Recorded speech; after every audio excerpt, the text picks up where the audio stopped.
Kochi corporation ഹൈക്കോടതിയുടെ രൂക്ഷ വിമർശനം. കുട്ടികൾക്ക് നടക്കാൻ ശുചിത്വ നഗരമുണ്ടോ എന്ന് കോടതി ചോദിച്ചു.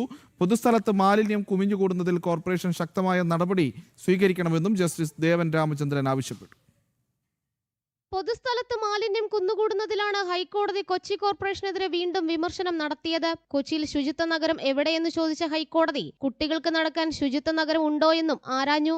എന്തുകൊണ്ട് സിറ്റി നന്നാക്കിക്കൂടെയെന്നും കോടതിയുടെ ഭാഗത്തുനിന്നും ചോദ്യമുയർന്നു. തല ഉയർത്തി നടക്കാൻ കഴിയില്ല, കുഴിയിൽ വീഴുമെന്ന സാഹചര്യമാണ് ഉള്ളത്. പൊതുസ്ഥലത്ത് മാലിന്യം നിക്ഷേപിക്കരുതെന്ന് ജനങ്ങളെ എങ്ങനെ പറഞ്ഞു മനസ്സിലാക്കുമെന്ന് സംശയം ഉന്നയിച്ച കോടതി പൊതുജനങ്ങളുടെ മനസ്സുകൂടി മാറണമെന്നും അഭിപ്രായപ്പെട്ടു. മാലിന്യ പ്രശ്നത്തിൽ കോർപ്പറേഷൻ കുറച്ചുകൂടി ശക്തമായ നടപടിയെടുക്കണമെന്നും ജസ്റ്റിസ് ദേവൻ രാമചന്ദ്രൻ വ്യക്തമാക്കി. കൊച്ചി നഗരത്തിലെ നടപ്പാതകളിൽ വാഹനങ്ങൾ നിർത്തിയിടുന്നതിലും ഹൈക്കോടതിയുടെ ഭാഗത്തുനിന്ന് വിമർശനമുണ്ടായി. നടപ്പാതകൾ കച്ചവടക്കാർ കയ്യേറി, കാൽനട യാത്രക്കാർക്ക് നടപ്പാത ഉപയോഗിക്കാൻ കഴിയുന്നില്ല. ഇക്കാര്യത്തിൽ കൊച്ചി കോർപ്പറേഷൻ പ്രോട്ടോകോൾ പുറത്തിറക്കണമെന്നും കോടതി ആവശ്യപ്പെട്ടു. മാലിന്യ പ്രശ്നവും റോഡുകളുടെ ശോചനീയാവസ്ഥയും സംബന്ധിച്ച വിവിധ ഹർജികൾ പരിഗണിക്കവെയാണ് ഹൈക്കോടതിയുടെ പരാമർശങ്ങൾ.